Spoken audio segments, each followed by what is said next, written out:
धन्यवाद, धन्यवाद। पिता परमेश्वर, आपका धन्यवाद करते हैं आपके महान प्रेम और अनुग्रह के लिए और उस उद्धार के लिए प्रभु, जिस उद्धार के लिए आपने उत्पत्ति से लेके और अपने पुत्र प्रभु यीशु मसीह के पृथ्वी पर भेजने तक आपने कार्य किया प्रभु, ताकि आप किस तरीके से आपने अपने पुत्र को मानव रूप में भेजा, उसके लिए एक वंश तैयार किया। और प्रभु, हम आपका धन्यवाद करते हैं कि यीशु मसीह के द्वारा आपने समस्त मानव जाति के उद्धार का प्रयोजन किया, जैसा कि आज प्रकट है। हम आपका धन्यवाद करते हैं उस उद्धार की योजना के लिए जिसे आपने सुसमाचार के द्वारा लोगों को संदेश भेजा, लोगों को इनविटेशन दिया, ताकि जो कोई उस सुसमाचार पर को ग्रहण करे और सुसमाचार के अनुसार प्रभु की उपस्थिति में आए, कलीसिया में आए और कलीसिया में मसीह की देह में उसके उद्धार का कार्य हो, ताकि प्रभु हर प्राणी प्रभु की द्वारा उद्धार प्राप्त करके उसके राज्य का वारिस बने, ताकि परमेश्वर की महिमा बढ़े। सब बातों में आपको धन्य कहते हैं। धन्यवाद के साथ प्रभु आपसे विनती करते हैं कि जितने लोग आपके वचन को सुनकर उन तमाम चीज़ों से छुटकारा पाकर उपस्थित हो रहे हैं कलीसिया में, प्रभु आपका अद्भुत कार्य सबके हृदय में हो, भीतरी मनुष्यत्व नया हो और आपकी अद्भुत महिमा सबके जीवनों से प्रकट हो, ताकि प्रभु कलीसिया के द्वारा आपकी महिमा प्रकट हो और आपका नाम वैसा महिमा पाए जैसा आपके वचन में वर्णन है। सारी महिमा आपको, इस प्रार्थना को आपके इकलौते पुत्र यीशु मसीह के नाम से मांगते हैं, आमीन। Praise the Lord. प्रभु का धन्यवाद हो और सारी महिमा उसको मिले कि हम फिर से आज उसके नाम में और उसके वचन के अध्ययन के लिए एकत्रित हुए हैं। और आज हम हृदय के विषय में आपके साथ शेयर करेंगे कि परमेश्वर के वचन के अनुसार हृदय क्या है। बाइबल हृदय को किस प्रकार दर्शाती है या हृदय के विषय में क्या क्या बातें बताती है। According to the Bible our hearts have two meanings. हमारे बाइबल के अनुसार हमारे हृदय जो है उसके दो अर्थ हैं। पहला है वो पंप है। हृदय एक ऐसा पंप है, this is the first meaning is that the heart is a physical organ that pumps blood throughout our body. वो हमारी पूरी देह में लहू का संचार करता है पंप के द्वारा। और दूसरा है माइंड। हृदय का दूसरा अर्थ है mind. The second meaning is that the heart is the seat of our emotions and desires. हमारी भावनाओं का और हमारे अभिलाषाओं का केंद्र है। In many passages, the Bible uses the term heart to refer to our innermost thoughts and feelings. और इसीलिए बाइबल में आपको पुराना नियम से नए नियम तक लगभग हर पद में आपको हृदय जरूर मिलेगा। और हृदय का मतलब ये है कि हमारा भीतरी मनुष्यत्व, हमारे विचार और हमारी भावनाएं और हमारी फीलिंग्स। नीति वचन 4 अध्याय उसका 23 पद पढ़ेंगे, हिंदी में भी और इंग्लिश में। नीति वचन 4 अध्याय का 23 पद, जैसा कि यहाँ पर सुलेमान ने लिखा, सबसे अधिक अपने मन की रक्षा कर, क्योंकि जीवन का मूल स्रोत वही है। जी, इंग्लिश में, keep and guard your heart with all vigilance, and above all then you guard, for out of it flow the springs of life। जीवन के जल की स्प्रिंग्स का मतलब होता है नदी का जहां उद्गम होता है उसको स्प्रिंग बोलते हैं, फाउंटेन, झरना। यानी पहाड़ से जब वो झरना नीचे गिरता है वो नदी बनता है, लेकिन जब वो गिरता है तो पतला होता है। ये यहाँ पे स्प्रिंग्स वर्ड लिखा है, यानी प्लूरल। जीवन के जल की नदियां निकलती हैं, कहाँ से? हृदय से।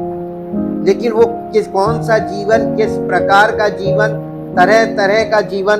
तो हर तरह के जीवन की जो धारा है वो हृदय से ही निकलती है। ये नीति वचन बता रहा है इस बात को। We are told to guard our hearts above all else, यानी हमें ये नीति वचन में ये बताया जा रहा है कि अपने हृदय की रक्षा करो। लोग अपने मन की रक्षा नहीं करते, अपने तन की रक्षा ज्यादा करते हैं और अपने धन की रक्षा ज्यादा करते हैं। और तन और धन तो तभी आपके लिए कुछ मायने रखेगा जब आपका मन होगा। मन से ही तो जीवन है, मन सही है नहीं और तन और धन में लगे हुए हैं, इसीलिए समस्या है।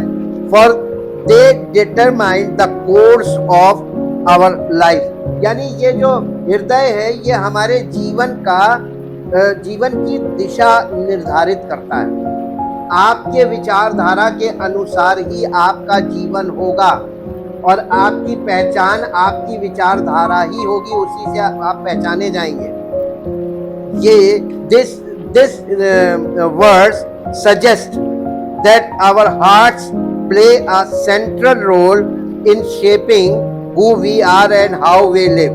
ये पद जो अभी हमने आपको पढ़ा, हम लोगों ने पढ़ा नीति वचन 4 अध्याय का 23 पद, ये पद इस बात का आग्रह करता है और इस बात का की ओर हमारा ध्यान आकर्षित करता है कि हमारा हृदय जो है वो एक जीवन में सेंट्रल रोल यानी केंद्रीय रोल निभाता है कि हमारे जीवन को शेप देता है और हमारा जीवन कैसा है और हम कैसा जीवन जीते हैं इस बात को दिखाता है।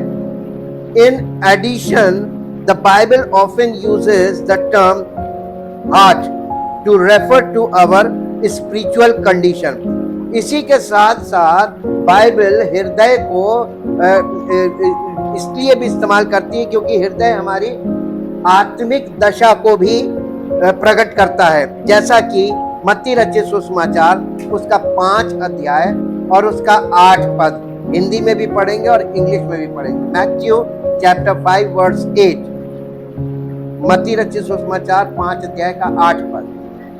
धन्य है वे जिनके मन शुद्ध हैं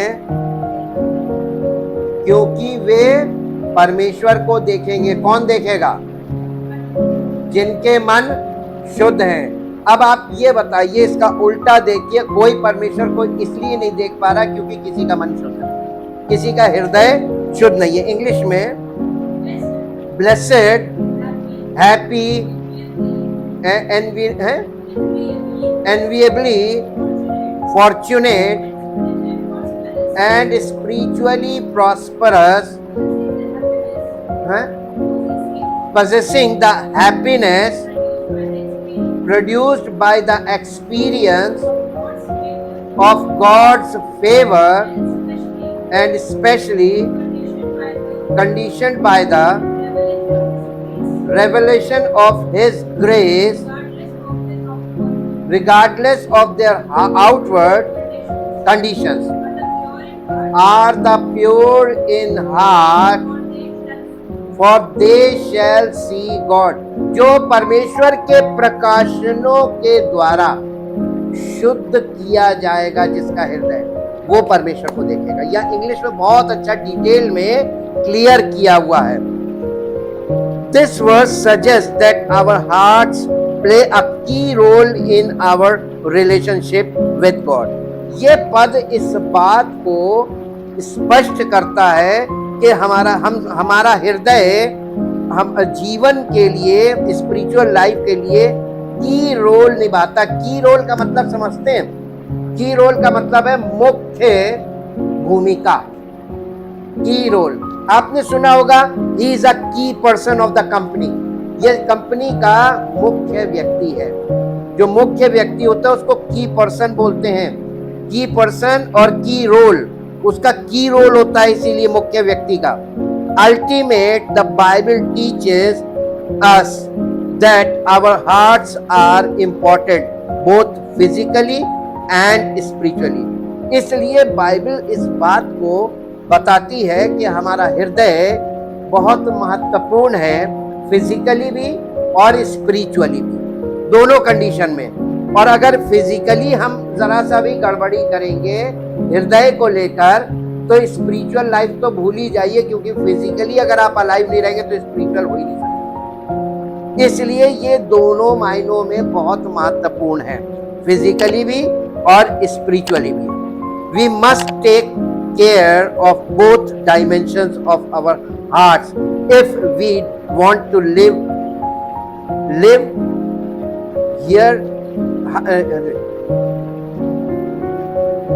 and live heartily and fulfilling। यानी हम अगर पूरी तरीके से जीवन के भरपूरी का आनंद लेना चाहते हैं तो हम फिजिकली भी हार्ट की बहुत केयर करें और स्पिरिचुअली भी केयर करें, ताकि हम दोनों तरीके से स्वस्थ रह सकें। फिजिकल केयर हार्ट की कैसे की जाती है? प्रॉपर डाइट, प्रॉपर टाइम पे लेना, शरीर के लिए एक्सरसाइज करना, ओवर साइज बॉडी को होने से बचाना और अपने आप को बॉडी को शेप में रखना, ये फिजिकल बता रहे हैं। और अपने कामों में जिम्मेदारी के साथ काम करना। जब आपकी फिजिकल बॉडी सही होगी तो आपकी लाइफ इन ऑर्डर होगी, और फिजिकल बॉडी में अगर चीजें प्रॉब्लम होगी तो आपकी बॉडी अनऑर्गेनाइज्ड हो जाएगी, और ये आपके जीवन के लिए बहुत खराब बात है। इसीलिए डाइट मस्ट है फॉर हार्ट। ज्यादा कोई भी चीज जो हार्ट को नुकसान तभी पहुंचाती है, पहले वो बॉडी को नुकसान पहुंचाती है और उसके बाद हार्ट को पहुंचाती है। हार्ट पे डायरेक्ट कोई चीज नुकसान नहीं पहुंचाती। और हार्ट का जो इतना इम्पोर्टेंट रोल है, पूरी बॉडी में जीवन कैसे जाता है? लहू के द्वारा। और लहू को पंप कौन करता है? हृदय, हार्ट। अब आप ये बताइए कि पूरे शरीर में जीवन का संचार लहू के द्वारा होता है, वो कौन सा अंश लहू में है जो शरीर के कोने कोने में जीवन को लेके जाता है? आपको नहीं मालूम है। जब आप ब्रीद करते हैं, सांस लेते हैं, तो ऑक्सीजन आप अंदर लेते हैं और कार्बन डाइऑक्साइड को बाहर निकाल देते हैं। और जब आप ऑक्सीजन को अंदर लेते हैं, वो ऑक्सीजन हमारे लंग्स से हमारे हार्ट में जाती है और वो ब्लड में मिलती है, और वो जो ब्लड है वो ऑक्सीजन को लेकर हमारे ब्लड में ऑक्सीजन को लेकर शरीर के अंग में कोने कोने में जाता है, ताकि शरीर के हर कोने में ऑक्सीजन पहुंचे। The main thing of life यही है जीवन, ऑक्सीजन। और ऑक्सीजन को ट्रांसपोर्ट करता है पूरी बॉडी में, वो है ब्लड। तो ये हार्ट के द्वारा ही होता है, हार्ट पंप करता है, तभी ऑक्सीजन बॉडी के कोने कोने में जाता है। How does the Bible describe heart?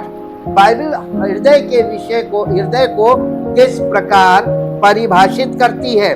और हमको ये बात इसलिए जानने की जरूरत है क्योंकि हमको हृदय के विषय में बाइबल क्या कहती है इसका अच्छी तरीके से जानकारी होना आवश्यक है। और वो जानकारी हमको कैसे मिलेगी? परमेश्वर के वचन से, बाइबल से। बाइबल हृदय को कई प्रकार से वर्णन करती है। बाइबल से बताती है धोखेबाज, दुष्ट, कठोर, घमंडी और दुष्ट। कपटी हृदय झूठ और धोखे से भरा होता है। दुष्ट हृदय पाप और बुरी इच्छाओं से भरा होता है। कठोर हृदय अडिग और जिद्दी होता है। अभिमानी हृदय अभिमान और अहंकार से भरा होता है। और दुष्ट हृदय घृणा और द्वेष से भरा हुआ होता है। ये है हृदय की परिभाषाएं जो बाइबल हमको बताती है। अब एक बात बताइए, हृदय एक ऐसा लाइफ का वो है, उद्गम है, जहां से हमारे अंदर जीवन का संचार हो रहा है। लेकिन हमारा हृदय फिजिकली तो हमारी फिजिकल बॉडी को लाइफ तो दे रहा है, लेकिन हृदय का जो स्पिरिचुअल पार्ट है, माइंड, वहां पे हमारी विचारों में क्या चीज है, क्या गड़बड़ी है। पतन के कारण हमारे अंदर कभी भी अच्छे विचार अपने आप से पैदा नहीं हो सकते और नहीं, इम्पॉसिबल। इसलिए हम कुछ पद देखेंगे और आपको ये परमेश्वर ने वायदा किया कि मनुष्य अपने हृदय के स्पिरिचुअल पार्ट को, जो आत्मिक संबंध रखता है हमारे आत्मिक जीवन से, वहां पर मनुष्य कुछ नहीं कर सकता। इसलिए परमेश्वर ने हमसे वायदा किया है, promise of God about our life. यहेजकेल की पुस्तक, उसका 11 अध्याय, उसका 19 और 20 पद पढ़िए, हिंदी में और फिर इंग्लिश में। यहेजकेल है, मैं उनका हृदय एक कर दूंगा। एक मिनट रुक जाइए। Who said this? ये कौन कह रहा है? कौन करेगा हम सब मनुष्यों का हृदय एक?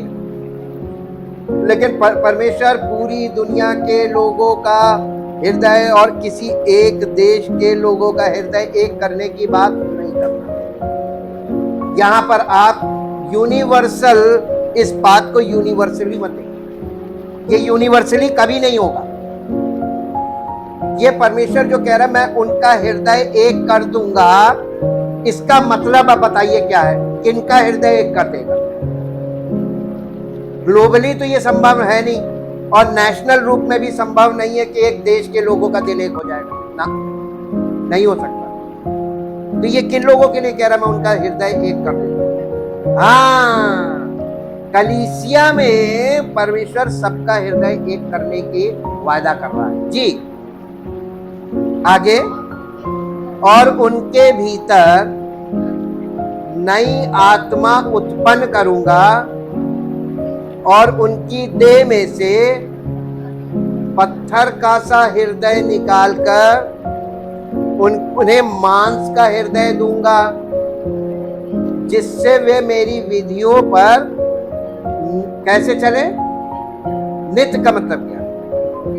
प्रतिदिन, केवल संडे नहीं, प्रतिदिन आप तभी चल पाएंगे जब परमेश्वर आपको ऐसा बना देगा, तब जी। और मेरे नियमों को माने, तब वे मेरी प्रजा ठहरेंगे और मैं उनका परमेश्वर हूंगा। ये है परमेश्वर का प्लान या प्रॉमिस। इसको इंग्लिश में पढ़ेंगे, and I will give them one heart. अब हिंदी में लिखा मैं उनका दिल एक कर दूंगा। और मालूम है सब कलीसियाओं में लोग ये कोशिश कर रहे हैं कि सारी कलीसिया के लोगों का दिल एक कर दे। नहीं कर सकते, ये मनुष्य का काम ही नहीं है। और ये बेमतलब का प्रयास है, फिजिकल एफर्ट, कि सब लोग ऐसा करके अपना नाम करना मांग रहे हैं। और परमेश्वर ये वाला अवसर कभी किसी को देगा नहीं, क्योंकि जब भी मनुष्य नेम फेम मनी के लिए कुछ भी करने की सोचता है, परमेश्वर वहां पर गड़बड़ी डालता है। और बाबुल की मीनार को याद रखिएगा, उन्होंने उसका बनाना शुरू किया केवल इसलिए कि ऐसा करके हम अपना नाम करें। तो नेम फेम मनी के लिए कोई कलीसिया बनाने का प्रयास तो कर सकता है, लेकिन सफल कभी नहीं होगा, क्योंकि परमेश्वर अपनी विधि से जिस चीज को बनाने का उसने वायदा किया है, और वो ही कर सकता है। उस काम को कोई मनुष्य कर नहीं सकता, लेकिन कोशिश कर रहे हैं। करोड़ों लोग कोशिश कर रहे हैं और कोशिश करेंगे, क्योंकि मनुष्य परमेश्वर की को समर्पण करने से ज्यादा प्रयास करने में बिलीव करता है, बिकॉज ऑफ हार्ट। और इसी के साथ इसको इंग्लिश में आगे पढ़िए। इंग्लिश में कह रहा है I will give them one heart, मैं उनको एक हृदय दूंगा। देखिए कितना फर्क है हिंदी में और इंग्लिश में। मैं उनको एक हृदय दूंगा, अ न्यू हार्ट, नया हृदय दूंगा, and I will put a new spirit, और जब मैं उनको नया दिल दे दूंगा, और वो दिल, एक दिल दूंगा, वो नया दिल होगा, और तब मैं उनको एक आत्मा दूंगा। जी, and I will take the stony and naturally hardened heart out of the flesh, and will give them a heart of flesh, sensitive and responsive to the touch of their, to the touch of their God. परमेश्वर हमको एक ऐसा हृदय देगा जो परमेश्वर के touch करने से काम करता है। टच स्क्रीन देख रहे हैं ना आप लोग अपने मोबाइल में, केवल टच ही तो करते हैं स्क्रीन, और काम होता है कि नहीं होता है? आप जैसे जैसे टच करते हैं वैसे वैसे कमांड फॉलो करता है आपका मोबाइल। परमेश्वर हमें ऐसा हृदय देगा जो टच स्क्रीन की तरह काम करेगा, और परमेश्वर उसको टच करेगा और वो हृदय परमेश्वर के अकॉर्डिंग काम करेगा। इंग्लिश में कितना क्लियर है कि परमेश्वर ऐसे हृदय की बात कर रहा है। अब एक बात बताइए, परमेश्वर हमको एक हृदय देने की बात कर रहा है। हिंदी में कह रहा है उनका हृदय एक कर दूंगा, और इंग्लिश में लिखा है कि मैं उनको एक हृदय दूंगा। हृदय बिना देह के परमेश्वर कैसे दे सकता है? हमारी इस फिजिकल बॉडी में, हम स्पिरिचुअल बॉडी में आते हैं तो हमें एक हृदय मिलता है, परमेश्वर का हृदय। इसीलिए परमेश्वर का प्रेम कहा गया। प्रेम कहाँ होता है? हृदय से। तो परमेश्वर का प्रेम कहाँ से निकलता है? परमेश्वर के हृदय से। जब आप कलीसिया में आते हैं तो आप पर जो प्रेम परमेश्वर प्रकट करता है वो परमेश्वर के हृदय से ही तो प्रकट होता है। तो बिना कलीसिया में आए, मसीह की देह का हिस्सा बने, आपको परमेश्वर का प्रेम कैसे प्राप्त हो सकता है? लगभग इम्पॉसिबल। लोग बेमतलब का प्रयास कर रहे हैं। अगर आप वचन को ही गहराई से समझें तो ये वचन ही आपको सब कुछ बताएगा, और इसीलिए परमेश्वर ने वचन को सर्वोपरि किया है। अब यहेजकेल 18 अध्याय में आए, और 18 अध्याय का 30, 31 और 32 तीन पद पढ़ेंगे। यहेजकेल 18 अध्याय उसका 30 और 31 और 32 पद। प्रभु यहोवा की ये वाणी है, हे इज़राइल के घराने, मैं तुम में से हर एक मनुष्य का न्याय काहे से करूंगा? विश्वास के अनुसार करेगा कि चाल चलन के अनुसार करेगा? आप विश्वास की दुहाई दे रहे हैं, हम प्रभु पर विश्वास करते हैं। आपका विश्वास न्याय के दिन नुकसान पहुंचाएगा, क्योंकि कौन क्या विश्वास करता है वो उसके जीवन शैली से ही प्रकट होगा उसका विश्वास। कार्य बिना विश्वास बिना कार्य के मुर्दा है। प्रिंसिपल नहीं मालूम लोगों को। विश्वास बिना कार्य के मुर्दा है। जब तक आप अपने जो कुछ भी आप कर रहे हैं वो आपका विश्वास है। एग्जाम्पल दें, अगर आप सुबह दोपहर शाम 3 टाइम प्रार्थना कर रहे हैं, ये आपका विश्वास है कि अगर हम प्रार्थना नहीं करेंगे तो प्रभु हमारी सुधि नहीं लेगा। अब आप सोचिए किस प्रकार का विश्वास है। जबकि यीशु मसीह ने कहा था कि जब तू प्रार्थना करे तो अन्य जाति के समान बकबक ना करना। वो ये सोचते हैं कि उनके बहुत बोलने से उनकी सुनी जाएगी। बहुत बोलने का मतलब ज्यादा बोलने से नहीं है। बहुत बोलने का मतलब रिपीटेडली किसी चीज को रटना। प्रभु ये कर दीजिए, प्रभु ये कर दीजिए, थोड़ी थोड़ी देर में प्रभु ये कर दीजिए, प्रभु, ऐसा नहीं ना भूल जाए। ये टेंडेंसी है कि नहीं है? जब हम किसी से कोई काम बोलते थोड़ी थोड़ी देर में उसको रिमाइंड कराते, भैया याद रखना, भैया कल जाना है, भैया। आप जो रिमाइंडर वाला खेल खेल रहे हैं, ये प्रार्थना के रूप में आप परमेश्वर को जो रिमाइंडर खेल रहे हैं ना, परमेश्वर जानता है।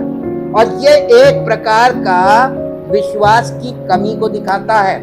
ये आपके विश्वास में कोई प्रॉब्लम है उसी को दिखाता है कि आपको भरोसा नहीं है।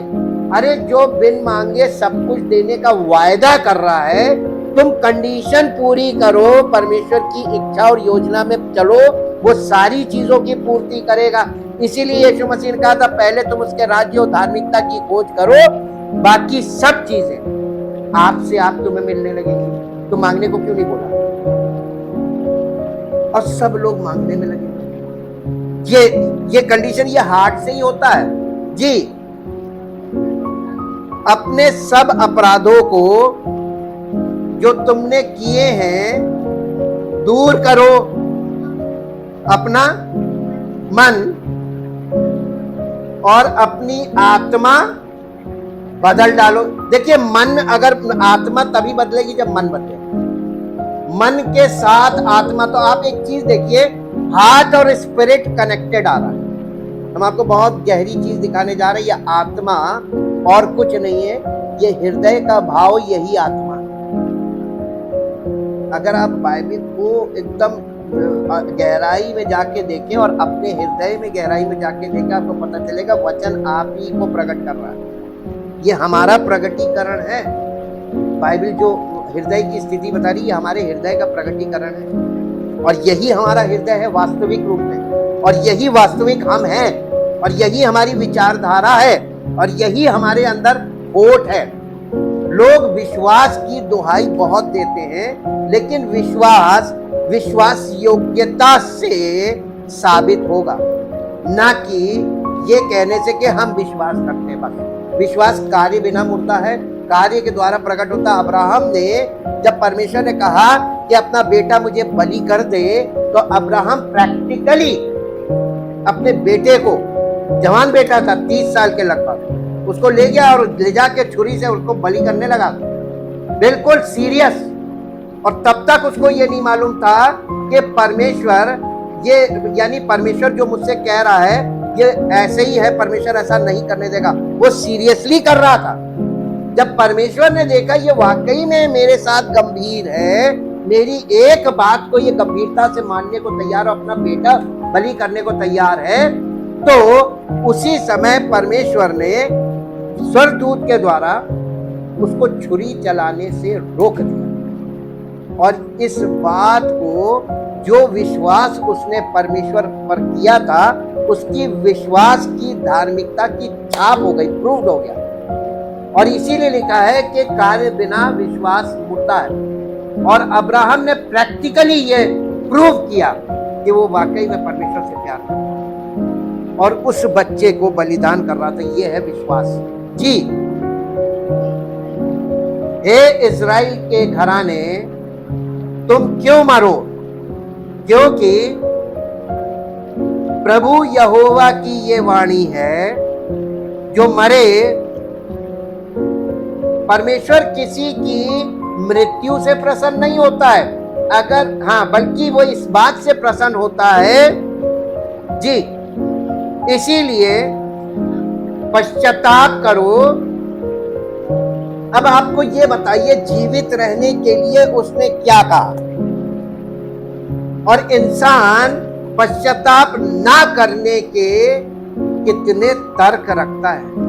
अरे हम तो विश्वासी, हम तो पश्चाताप कर चुके। क्या आपने जीवन में एक बार गलती की और पश्चाताप किया तो आपने सोचा कि अब सारी जिंदगी का पश्चाताप हो गया? पश्चाताप एक ऐसी प्रक्रिया है जो समय समय पर आपको करते रहना पड़ेगा। और हार्ड हार्ट का मतलब मालूम क्या है? स्टोनी हार्ट का मतलब मालूम क्या है? इविल हार्ट का मतलब मालूम क्या है? विकेड हार्ट का मतलब मालूम क्या है? पश्चाताप की आवश्यकता ना महसूस करना और पश्चाताप से के खिलाफ खड़े हो जाना। हम नहीं करेंगे, ये विद्रोह करना है। और जब आप पश्चाताप के एवज में अपनी सफाई पेश करने लगते हैं, जस्टिफाई करने लगते हैं अपने आप को, ये परमेश्वर बर्दाश्त नहीं। अगर आप जीवन में प्रवेश करना चाहते हैं, अनंत जीवन में, तो मालूम है बहुत सरल तरीका है, बहुत सरल तरीका। एक छोटे बच्चे के समान बनना पड़ेगा। छोटे बच्चे में क्या खास बात है? जैसे ही वो गलती करता है, कोई भी उसको कहता है ये गलत है, ये गलत है, कान पकड़ो, सॉरी बोलो, आइंदा नहीं करेंगे।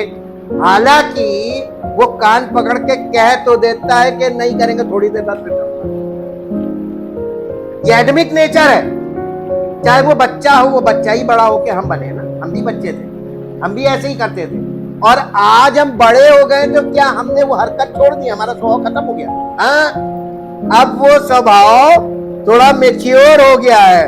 अब हम गलती करते हैं और कोई हमको अगर चेताए कि यहाँ तुम गलत हो, तो हम उसके खिलाफ कुछ तैयारी करते कि इसको जवाब मुझे देना है, ये मुझसे कह रहा था गलत किया है, मैं इसको बताऊंगा इसने क्या किया। ये बदले की भावना है। हृदय, नम्र हृदय का मतलब है, मालूम है, बच्चे के समान गलती करो और जैसे ही तुमको कोई ये इस बात को बताए कि तुमने गलत किया है, तुरंत क्षमा करो, ये पश्चाताप कर लो तुरंत। हाँ, आइंदा नहीं करेंगे, सॉरी, गलती हो गई। थोड़ी देर बाद आपका स्वभाव एडमिक नेचर है, ऐसा होगा फिर से, तो फिर से वैसे ही कर लो, क्षमा मांगो। तो बच्चे को दिन में कितनी बार पश्चाताप करना पड़ता है या सॉरी बोलना पड़ता है? कोई लिमिट नहीं है। ये बच्चे पे डिपेंड करता है। वैसे ही हमारा जो जीवन है वो पश्चाताप से धुलता जाता है और नया बनता जाता है। लेकिन अगर कोई कहे हमें पश्चाताप की अब जरूरत ही नहीं है, तो ऐसों को परमेश्वर बिल्कुल छोड़ देता है। ये है मेन समस्या। जी 32 हो गया ना इंग्लिश में। Therefore I will judge you, O house of Israel, everyone according to his ways. तुम किस मार्ग में चल रहे हो? तुम्हारी जीवन शैली क्या है? तुम्हारे जीवन का उद्देश्य क्या है? और तुम क्या बात किस उद्देश्य से बोल रहे हो? ये सब इंटेंशंस तुम्हारे हृदय से निकलते हैं। अपने आप को जब जस्टिफाई कोई करने लगता है, परमेश्वर को बिल्कुल पसंद नहीं, क्योंकि परमेश्वर मसीही जीवन में आप देखेंगे तो पहला पड़ाव जो है वो जस्टिफिकेशन बाय फेथ है। विश्वास आप करते प्रभु यीशु मसीह पर, तो आपको जस्टिफिकेशन मिलता है, यानी आप परमेश्वर की ओर से धर्मी घोषित किए जाते हैं, ना कि आप अपने बल पे धर्मी घोषित होते हैं। आपके जस्टिफिकेशन से आप कभी धर्मी घोषित नहीं हो सकते। यहूदी लोग अपने आप को धर्मी साबित करने के लिए ही तो धर्म की क्रियाएं करते थे। आज भी लोग वैसे ही कर रहे हैं। पैरिसिकल एटीट्यूड, पैरिसिकल बिहेवियर आज भी लोगों में है, because of the heart fallen nature. वही है भी जी। Says the Lord God, repent and turn from all your transgressions. Transgressions का मतलब होता है आज्ञा उल्लंघन। जब तुम आज्ञा का उल्लंघन करो, पश्चाताप कर लो, प्रभु गलती हो गई, होता रहेगा। ये जीवन है हमारा। एडमिक नेचर में है हम, और परमेश्वर का वचन हम केवल इंफॉर्मेशन दे रहा है, और हम उस इंफॉर्मेशन को अपने जीवन में खुद से लागू नहीं कर सकते, एप्लीकेबल नहीं है। आप कलीसिया में आते हैं, एप्लीकेशन कैसे होता है? परमेश्वर के वचन हमारे जीवन में एप्लीकेबल कैसे होंगे? जब तक हम कलीसिया में नहीं आएंगे, प्रभु हम सबके हृदय को बदलेगा, हमारे माइंड को बदलेगा, हमें नई आत्मा देगा। ये सारी चीजें परमेश्वर करेगा कहाँ? कलीसिया में। तब परमेश्वर के वचन हमारे जीवन में एप्लीकेबल होंगे, तब हम उसको उसके अनुसार कर पाएंगे। खुद से हम अप्लाई नहीं कर सकते जी। लेस्ट है इनिक्विटी बी योर रुइन, यानी ये जो मन नहीं फिराएगा, पश्चाताप नहीं करेगा, वो नष्ट हो जाएगा। ये बाइबल बता रही है। अब हृदय की बात है, किसके हृदय में क्या चीज घर की है, किसका हृदय कहाँ पे आकर्षित हो गया। हृदय आकर्षित हो जाता है, किसी के विचारों से आकर्षित हो जाता है, किसी की कुछ बातों से आकर्षित हो जाता है। ये इसके अंदर फीलिंग्स है, और वो फीलिंग कभी मैच हो गई तो आपका अटैचमेंट उधर हो जाएगा। ये स्वाभाविक है। ये अब नए नियम में देखते हैं, नए नियम में हृदय के विषय में यीशु मसीह क्या कहते हैं। मत्ती रचित सुसमाचार उसका 15 अध्याय 18 से 20 पद तक पढ़े। पर जो कुछ मुंह से निकलता है वो कहां से निकलता है? मन से, मतलब हृदय से, बुद्धि से। जो कुछ मुंह से निकलता है वो मन से निकलता है, और वही मनुष्य को, किसको? बोलने वाले को कि सुनने वाले को? बोलने वाले को अशुद्ध करता है, सुनने वाले को नहीं। सुनने वाला एक्सेप्ट नहीं करेगा तो क्या करेगा? जो मनुष्य के मुंह से निकलता है वो उसके हृदय से निकल रहा है और वही उसे अशुद्ध करता है। आगे पढ़िए। क्योंकि क्या क्या चीजें निकलती हैं मुंह से? क्या क्या निकलता? बुरे विचार, हत्या, परस्त्री गमन, व्याभिचार, चोरी, झूठी गवाही और निंदा मन ही से निकलती है, हृदय से आ रही है। आप किसी को बुरा कह रहे हैं, कहां से कह रहे हैं? मन से। मन में आपके है कि ये बुरा है, तो आप अपने मुंह से क्या कह रहे हैं? ये बुरा है, ये हमें नहीं पसंद, हमें इससे बहुत नफरत है। ये कहां से निकल रहा? और एक चीज और बताया आपको, साइकोलॉजिकली आप कुछ भी करने से पहले आप बोलेंगे, ये पक्की बात। एक क्रिमिनल किसी को यानी मर्डर करने से पहले वो बोलता है कि मैं इसे मारूंगा, पहले वो बोलता है, और बोलने से पहले उसके मन में ये विचार आता है कि इसको मारूं, और वो विचार उसके मन में आता, हृदय में, वो उसके मुंह से पहले निकलता है कि मैं तुम्हें मारूं, और उसके बाद वो मारता है। मारने के लिए प्लानिंग करता, दिमाग प्लानिंग करता है और मौका देखता है, तब मारता बाद में, लेकिन वो मुंह से पहले बोल देता, प्रोफेस करता है कि मैं इसे मार दूंगा। तो आप कोई भी काम करने से पहले आप उसको बोलते हैं। आप अक्सर देखिए लोग कह रहे हैं हम सोच रहे थे कि ऐसा करें, इसका मतलब आप इमेजिन कर रहे हैं, या आपके अंदर ये विश्वास आ रहा है कि हम ऐसा करें, और उसको आप पहले बोलते हैं, लोगों में उसका प्रचार करते हैं कि हम सोच रहे हैं कि ऐसा करें। और जब वो आप कई लोगों से बोलते हैं और लोग कहते हैं हाँ हाँ करो बहुत बढ़िया, तब आप उस चीज को करने के लिए आगे बढ़ते हैं। तो हमेशा नोटिस कीजिएगा, जो आप बोलते हैं करने से पहले बोलते हैं और बोलने के बाद करते हैं। ऐसे ही परमेश्वर पहले बोलता है और फिर करता है। तो जब आप पहले वचन सुन रहे थे तो परमेश्वर की बोली को सुन रहे थे कि वो क्या क्या करेगा। आप मिस क्या कर गए मालूम है? आप ये मिस कर गए कि परमेश्वर ये करेगा, आप उसको खुद करने लगे। ये आपकी कमी रही समझने में कि आपने सोचा परमेश्वर के वचन में लिखा है ऐसा करो, नहीं, आपको करना नहीं था। आपको परमेश्वर क्या करेगा इसलिए वो बोल रहा है, और वो कलीसिया में वही करेगा। अब वही बातें बोली जा रही कि वो कलीसिया में आपके जीवन में क्या क्या करेगा। ये एप्लीकेशन पार्ट आ गया। आगे पढ़िए। ये सब है, ये ही है जो मनुष्य को अशुद्ध करती है। क्या? मन से जो बातें निकल रही है मुंह से, ये मनुष्य को, बोलने वाले को अशुद्ध करती हैं। परंतु हाथ बिना धोए भोजन करना मनुष्य को अशुद्ध नहीं करता। ये ऐसा इंसिडेंट, किस इंसिडेंट पे यानी किस बात पर ये बात बोली गई? ये बात की बात है। यहूदी लोग यीशु मसीह के चेलों के ऊपर ये इल्जाम लगा रहे थे कि ये तेरे चेले जो है ये बिना हाथ धोए भोजन करते, क्योंकि वो लोग बहुत सैंक्टिमोनियस विचारधारा के होते थे। सैंक्टिमोनियस का मतलब ये है कि छुआछूत और इन चीजों को बहुत, वो अरे हाथ धोए बिना खाना नहीं खाएंगे, अशुद्ध हाथ है, अच्छी बात है। ये यीशु मसीह ये नहीं कह रहा कि ये गलत है, हाइजीनिक रहना चाहिए, हाथ धोए बिना भोजन नहीं करना चाहिए फिजिकली, लेकिन सेरेमोनियली यानी धार्मिक विचारधारा से धार्मिक लोग इस बात पर लोगों के साथ इतना वाद विवाद करते थे कि हाथ नहीं धोया तो समझे तुम पापी। तो हाथ ना धोना हृदय से संबंध नहीं रखता, यानी हमारे विचारों से, पाप से इसका कोई संबंध नहीं है। फिजिकल है। यीशु मसीह इसी बात के आधार पर ये बता रहे थे कि असली अशुद्धता तो तुम्हारे अंदर से निकलती है। भोजन करने से जो कुछ तुम खाओगे मल से बाहर निकल जाएगा, वो मनुष्य को अशुद्ध नहीं कर सकता। यानी तुम कोई चीज खा रहे हो, वो भोजन वस्तु तुम्हें अशुद्ध नहीं कर सकती।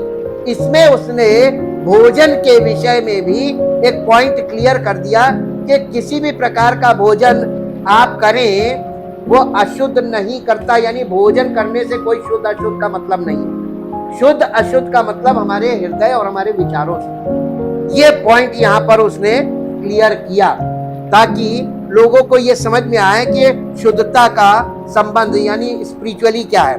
हृदय से जुड़ी भावनाएं, हृदय में डर भरा हुआ है। वो डर कहाँ है? हमारे हृदय में। हाँ, हृदय में डर भरा हुआ है, हृदय में प्रेम, हृदय में साहस, हृदय में लालच, हृदय में क्रोध, हृदय में खुशी और हृदय में दुख, हृदय में अभिमान, हृदय में वासना, हृदय में घृणा, हृदय में करुणा, हृदय में जुनून। ये सारी चीजें कहाँ हैं? हृदय में। और ये समय समय पर हर चीज हमारे हृदय में प्रकट होती है। तब बताइए हमारे अंदर परमेश्वर का हृदय है या हमारे अंदर आदम वाला हृदय है? हाँ, और इसीलिए हम एडमिक नेचर में हैं और परमेश्वर एडमिक नेचर को एक्सेप्ट नहीं करता। परमेश्वर हमें मसीह के स्वभाव में परिवर्तित करके अपनी महिमा भी करता है और हमारा परिवर्तन उसकी महिमा का प्रकटीकरण है, उसके कार्यों का जो वो मानव जीवन में प्रकट करना चाहता है। इसलिए परमेश्वर ये चाहता है कि हम सब संपूर्ण मन से परमेश्वर की उपस्थिति में आए और अपने आप को शून्य कर दें। प्रभु हम तो किसी लायक नहीं, एक छोटे बच्चे के समान हो जाएं। जब प्रभु के पास आए तो ये समझे कि वो पिता है और वो ऐसा पिता है कि वो कितनी जनरेशन से आज तक पिता है और उसने कितनी जनरेशन में, हर जनरेशन में हर प्रकार के मनुष्य को डील किया और हम लोग उसके पास किसी भी प्रकार के दिखावे के साथ उसे प्रसन्न नहीं कर पाएंगे, क्योंकि वो हमें दूर ही से परख लेता है। वो हमारे बोलने से पहले ये जानता है कि हम क्या बोलेंगे। वो हमारे मुंह में शब्दों का सृजनहार परमेश्वर है। वो बोलने से पहले हमारे हृदय के विचारों को जान लेने वाला परमेश्वर है।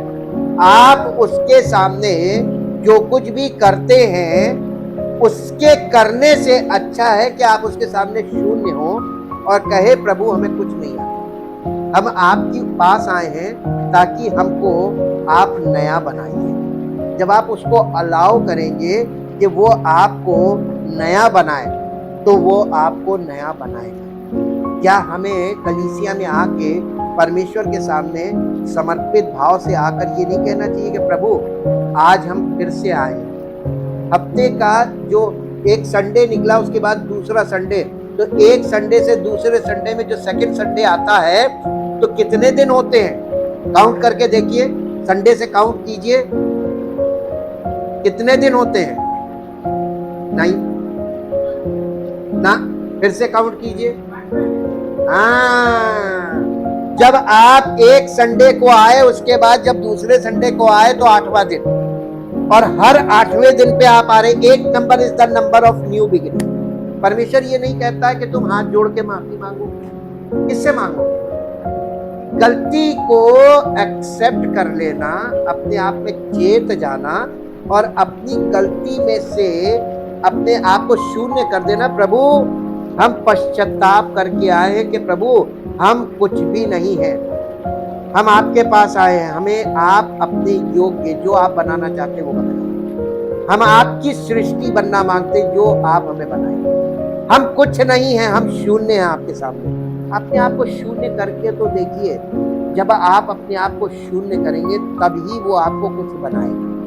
लेकिन अगर आप अपने आप को कुछ बनाने के प्रयास करेंगे तो वो आपको एक्सेप्ट नहीं करेगा। और हम परमेश्वर का धन्यवाद करते हैं कि परमेश्वर का वचन हर 8वें दिन हमें ये मौका देता है कि हम एक नई शुरुआत करें। Start your new beginning from any of the Sunday. किसी भी संडे से आप एक नई शुरुआत कर सकते हैं, नए जीवन की शुरुआत कर सकते हैं। जैसे ही आप नए जीवन की ओर शुरुआत करेंगे, उसके लिए आपको क्या पश्चाताप, मन फिराना।